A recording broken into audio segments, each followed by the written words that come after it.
If you need to reset your budget, you're in the right place.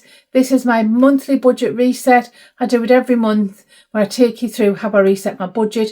Hopefully you will learn some things from this if you're not sure about resetting your budget, and hopefully it will help you to think about how you manage your budget, how you make room in your budget for things like paying down debt, saving for those big purchases, or whatever it is you need to do.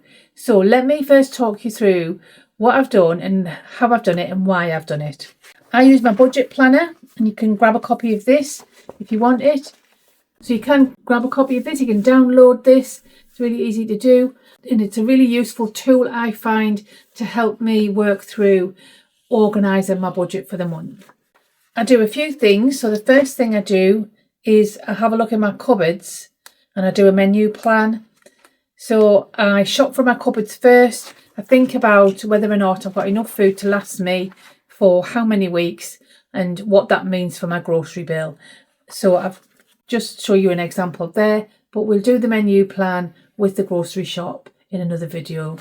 If you don't follow me or you haven't seen me before, I am on a journey to pay down debt. My name is Suzanne and this is Money Made Magic, and this is where we look at everything to do with budgeting, frugal living and trying to save you a little bit of money.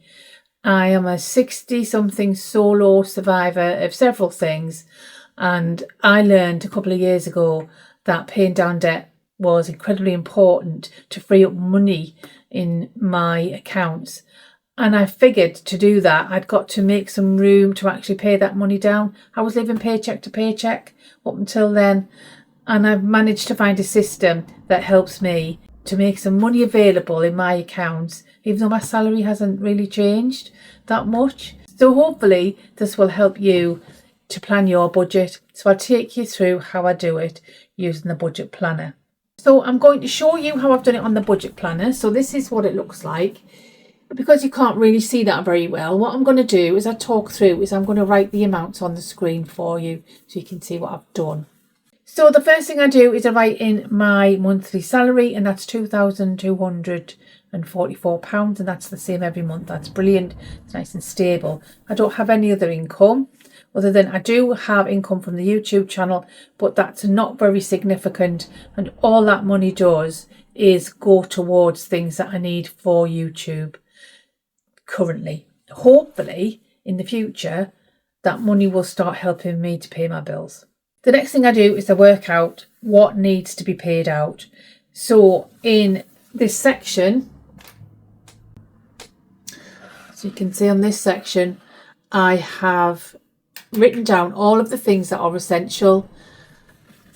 So these are things like your rent or your mortgage, your council tax, your water rates, etc.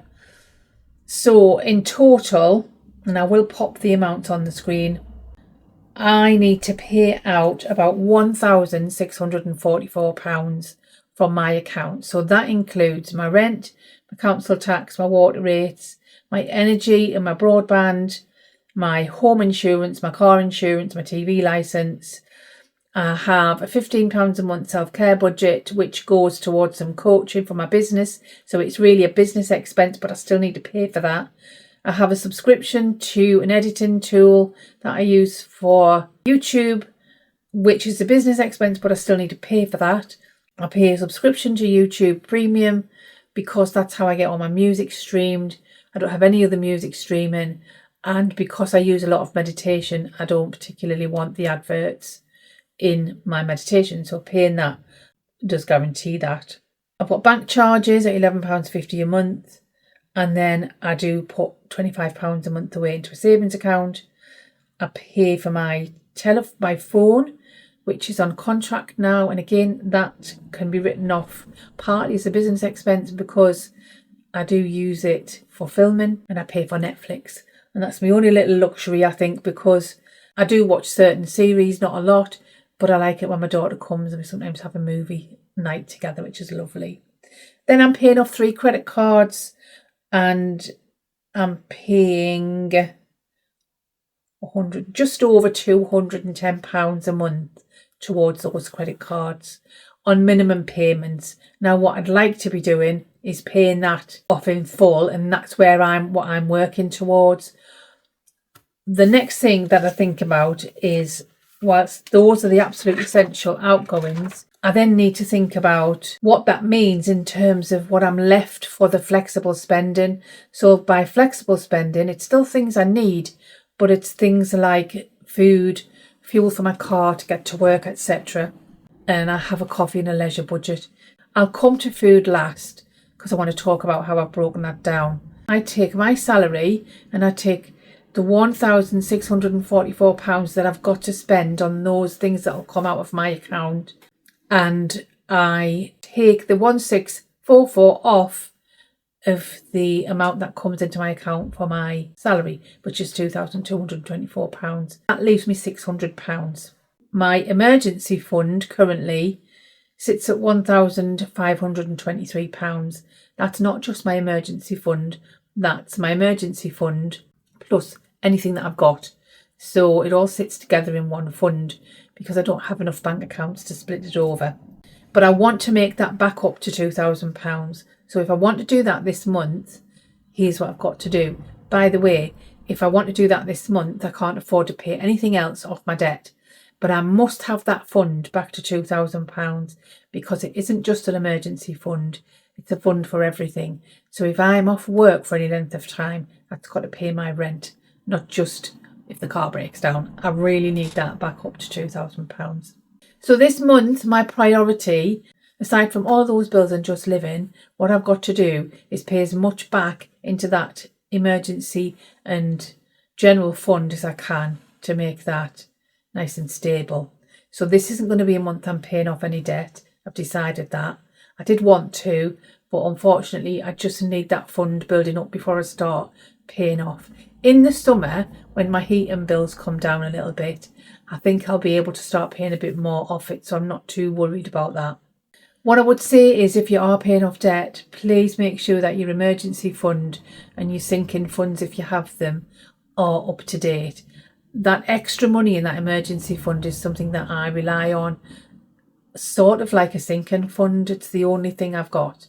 So I have to have that in a really stable position.